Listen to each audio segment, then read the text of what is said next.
ముందుకు సార్ ముందు సార్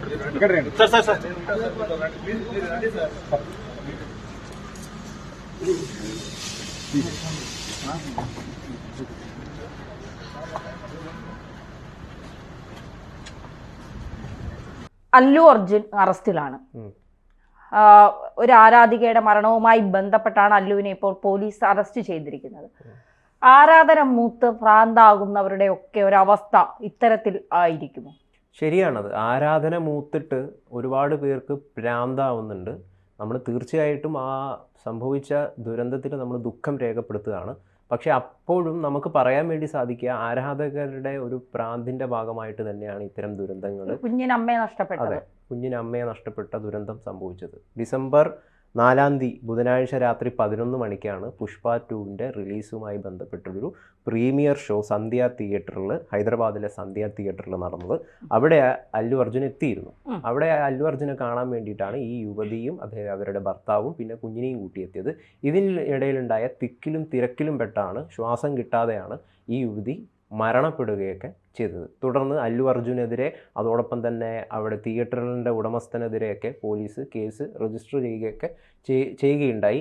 ഈ യുവതിക്ക് 28 ലക്ഷം രൂപയോളം ധനസഹായം ഈ കുടുംബത്തിന് അല്ലു അർജുൻ നൽകുകയും ചെയ്തിട്ടുണ്ടായി. ഇതിന് പിന്നാലെയാണ് ഇപ്പോൾ പോലീസിൻ്റെ നടപടി ഉണ്ടായിരിക്കുന്നത്. ഈ അറസ്റ്റ് അദ്ദേഹത്തിനെതിരെ എടുത്തിരിക്കുന്ന ഈ കേസ് നടപടി പിൻവലിക്കണമെന്നാവശ്യപ്പെട്ടുകൊണ്ട് അദ്ദേഹം ഹൈദരാബാദ് ഹൈക്കോടതിയെ, തെലങ്കാന ഹൈക്കോടതിയെ സമീപിച്ചിരിക്കുന്നുണ്ട്. അതിന് പിന്നാലെയാണ് അങ്ങനെ ഒരു ഹർജി നിലനിൽക്കുകയാണ് ഇദ്ദേഹത്തിൻ്റെ ഈ അറസ്റ്റ് പൊടുന്നനെ പോലീസിൻ്റെ ഭാഗത്തു നിന്ന് ഉണ്ടായിരിക്കുന്നത്. അത് തീർച്ചയായിട്ടും നമുക്കറിയാം ആരാധകർ അല്ലെങ്കിൽ ഈ ഒരു സംഭവവുമായി ബന്ധപ്പെട്ട് സമൂഹത്തിൽ വലിയ രീതിയിലുള്ളൊരു വിവാദങ്ങളും വിമർശനങ്ങളൊക്കെ ഉണ്ടായിട്ടുണ്ട്. അപ്പോൾ അതിനെ ഒന്ന് ശമിപ്പിക്കുക അല്ലെങ്കിൽ തങ്ങളുടെ ഭാഗത്ത് ശരിയുണ്ടെന്ന് സർക്കാർ കൃത്യമായ നടപടികൾ എടുക്കുന്നുണ്ട് എന്ന് കാണിക്കാൻ വേണ്ടിയിട്ടുള്ള ഒരു പോലീസിൻ്റെ നടപടിയാണെന്നാണ് നമുക്ക് മനസ്സിലാക്കുവാൻ വേണ്ടിയിട്ടും കരുതുവാൻ വേണ്ടിയിട്ടും സാധിക്കുന്നത്. ഇതിലുള്ളൊരു പ്രധാന അറസ്റ്റ് പേടിച്ച് അദ്ദേഹം മുങ്ങിയില്ല എന്നുള്ളതൊരു നല്ല കാര്യം. കാരണം അല്ലു അർജുൻ ഒരുപാട് ആരാധകരുണ്ട് എന്ന് നമുക്കറിയാം. കേരളത്തിലടക്കം നിരവധി ആരാധകരുള്ളൊരു നടനാണ്. മാത്രമല്ല അദ്ദേഹം 28 ലക്ഷം രൂപ ധനസഹായം നൽകുകയും ചെയ്തു. ഇവിടെ ഒരു പ്രധാനപ്പെട്ട ഒരു വീഴ്ച പോലീസിന്റെ ഭാഗത്തു നിന്ന് കൃത്യമായിട്ടുള്ള ഒരു വീഴ്ച ഇവിടെ സംഭവിച്ചിട്ടുണ്ടെന്ന് നമുക്ക് മനസ്സിലാക്കാൻ വേണ്ടി സാധിക്കും. കാരണം ഈ സന്ധ്യ തിയേറ്ററിൽ ഡിസംബർ 4 സന്ധ്യ തിയേറ്ററിൽ അല്ലു അർജുൻ വരുമെന്ന കാര്യം വളരെ വൈകിയാണ് ആരാധകരെ ഇവരെ അറിയിച്ചത്, പോലീസ് അറിയിച്ചത്. അല്ലെങ്കിൽ പോലീസിന് പോലും ഈ വിവരം ലഭിച്ചത് വളരെ വൈകിയാണ് എന്ന് നമുക്ക് റിപ്പോർട്ടുകളിൽ നിന്ന് അങ്ങനെയാണ് മനസ്സിലാക്കുവാൻ വേണ്ടിയിട്ട് സാധിക്കുന്നത്. അതുകൊണ്ട് തന്നെ വേണ്ട രീതിയിലുള്ള നടപടിക്രമങ്ങൾ അല്ലെങ്കിൽ ഈ തിരക്കിനെയൊക്കെ നിയന്ത്രിച്ചുകൊണ്ടുള്ള നടപടിക്രമങ്ങളൊന്നും അവിടെ നടത്തിയിട്ടില്ല. അതിൻ്റെ ഒരു ഭാഗമായിട്ട് കൂടിയിട്ടാണ് കൃത്യമായിട്ടും സർക്കാർ സംവിധാനത്തിൻ്റെ അല്ലെങ്കിൽ പോലീസിൻ്റെ ഭാഗത്തു നിന്നുള്ളൊരു വീഴ്ച. കാരണം ഇത്രയും വലിയൊരു സ്റ്റാർ വരുമ്പം അവിടെ നടത്തേണ്ട ചില നടപടിക്രമങ്ങളുണ്ട്. ഈ തിരക്കിനെയൊക്കെ എങ്ങനെ കൺട്രോൾ ചെയ്യണം എന്നുള്ളത്, അത്തരം കാര്യങ്ങളിലുള്ള നടപടികളൊന്നും സ്വീകരിക്കാത്തതിൻ്റെ ഭാഗമായിട്ട് തന്നെയാണ് ഈ തിക്കിലും തിരക്കിലും പെട്ടിട്ട് ഒരു യുവതിക്ക് ജീവൻ പൊലിയേണ്ട സാഹചര്യം ഉണ്ടായിരിക്കുന്നത്. ഇതിൽ മറ്റൊരു കാര്യം എന്താണെന്ന് വെച്ച് കഴിഞ്ഞാൽ, എന്തിനാണ് എനിക്ക് അപ്പോഴും തോന്നാത്ത എനിക്ക് ഈ പൊതുസമൂഹത്തോടുള്ളൊരു വെറുപ്പ് എന്ന് അല്ലെങ്കിൽ ഒരു ഒരു അമർഷം എന്ന് പറയുന്നത്, ഈ സിനിമാ താരങ്ങൾക്ക് വേണ്ടിയിട്ട് എന്തിനാണ് ഇങ്ങനെ സ്വന്തം ജീവിതം കളഞ്ഞു കുളിക്കുന്നത് എന്നുള്ളതാണ്. നമുക്കറിയാം, നമ്മൾ അവരുടെ സിനിമകൾ ഇഷ്ടപ്പെടുന്നു, അവരുടെ കഴിവിനെ നമ്മൾ അംഗീകരിക്കുന്നു, അവർ നല്ലൊരു കലാകാരന്മാരാണ്, അവർക്ക് എല്ലാ റെസ്പെക്റ്റും കൊടുക്കുന്നു, എല്ലാം സമ്മതിക്കുന്നു. പക്ഷെ അതിനപ്പുറം ഒരു സമൂഹത്തെ മുഴുവൻ നിയന്ത്രിക്കുന്നത് ഇത്തരം സിനിമാ താരങ്ങളാണെന്ന നിലയിലേക്ക് കാര്യങ്ങൾ മാറിത്തീരുന്നുണ്ട്. സിനിമാ താരങ്ങൾ ദൈവങ്ങളല്ല. ഞാനത് വീണ്ടും അടിയുറച്ചിട്ട് പറയുന്നത്, അല്ലു അർജുൻ ഇവിടെ എവിടെയെങ്കിലും ഒരു സ്ഥലത്ത് വരികയാണെങ്കിൽ ഞാൻ ഉറപ്പിച്ച് പറയാം, ഞാൻ പോയി സെൽഫി എടുക്കാൻ നിൽക്കില്ല. അല്ലു അർജുനെ കൗതുകത്തോടെ നോക്കി നിൽക്കുകയുമില്ല. അദ്ദേഹം ഒരു നടനാണ്, സമ്മതിച്ചു. പക്ഷെ അതിൽ കവിഞ്ഞ ഒരു ദൈവീകമായ ബഹുമാനമൊന്നും അല്ലു അർജുന് കൊടുക്കേണ്ട എന്നല്ല, ഒരു താരത്തിനും കൊടുക്കേണ്ട യാതൊരു തരത്തിലുമുള്ള ആവശ്യവുമില്ല. ഇത് ശരിക്കും കാണും നമുക്ക് എന്തിനാണ് ആളുകൾ ഇങ്ങനെ സ്വയം വില കളയുന്നതെന്നുള്ളതാണ്. ഈ താരങ്ങൾക്ക് വേണ്ടിയിട്ട് അവരൊക്കെ കോടികളാണ് ഉണ്ടാക്കുന്നത്, പോക്കറ്റിലാക്കി കൊണ്ടുപോകുന്നത് കോടികളാണ് ഇവരെ മുഴുവൻ ചൂഷണം ചെയ്തുകൊണ്ട്. ഈ ആരാധകരെ മുഴുവൻ ചൂഷണം ചെയ്തുകൊണ്ട് കോടികളാണ് കൊണ്ടുപോകുന്നത്. ഇവരാണെങ്കിൽ ഈ താരങ്ങൾക്ക് വേണ്ടിയിട്ട് പാലഭിഷേകം അതുപോലുള്ള മറ്റ് കുറേ പരിപാടികൾ ഇതൊക്കെ ചെയ്തിട്ട് എന്താ പറയുക, വളരെ സങ്കടകരം എന്ന് മാത്രമേ ഈ ഒരു അവസ്ഥയിൽ നമുക്ക് പറയാൻ വേണ്ടിയിട്ട് സാധിക്കുള്ളൂ. തീർച്ചയായിട്ടും അങ്ങനെ തന്നെയാണ്. ഇപ്പോൾ കൊച്ചു കുഞ്ഞുങ്ങൾ പാലിന് വേണ്ടിയും ഒരു നേരത്തെ ആഹാരത്തിന് വേണ്ടി ഇവിടെ കിടന്ന് കരയുമ്പോഴും കിട്ടാതെ അവർ ബുദ്ധിമുട്ടുന്ന സമയത്തുമാണ് ഇവിടെ നായകന്മാരുടെ വലിയ ഫ്ലക്സ് ഒക്കെ വെച്ചുകൊണ്ട് അതിൻ്റെ പുറത്ത് പാലഭിഷേകം നടത്തുന്നു.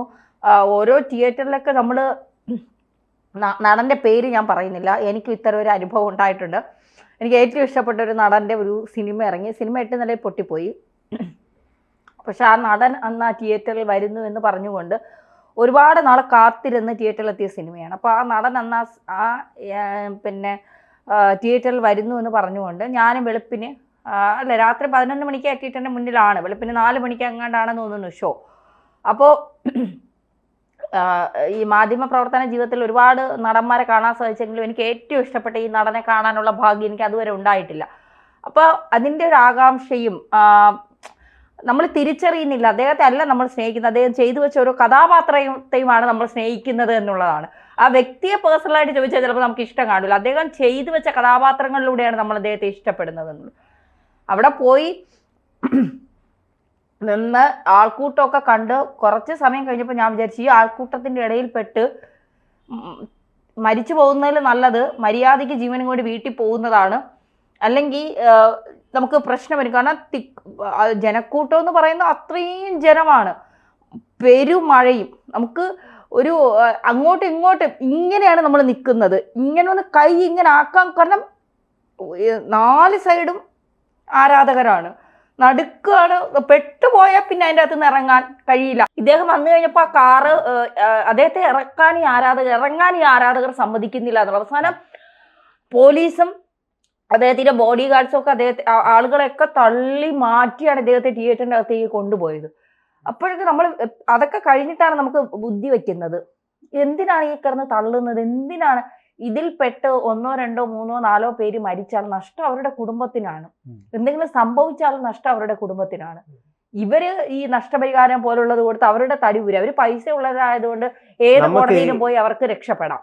അഭിനയത്തെ ഒരുപാട് ഇഷ്ടപ്പെടുന്നു, അല്ലെങ്കിൽ കലാപരമായ പ്രവൃത്തികളൊക്കെ ഒരുപാട് ഇഷ്ടപ്പെടുന്നു. പക്ഷെ ആ ബഹുമാനം ഈ താരങ്ങള് ഈ പൈസ കൊടുത്ത് ചെലവാക്കുന്ന ഈ ആരാധകർക്ക് നൽകുന്നുണ്ടോ എന്നുള്ളത് നമ്മൾ ചോദ്യം ചെയ്യേണ്ട ഒരു വിഷയമാണ്. കാരണം ജോജു ജോർജിന്റെ ഒരു സിനിമ ഏതായിരുന്നു, പടയോ ഏതായിരുന്നു ആ സിനിമയുടെ പേര്, പണി.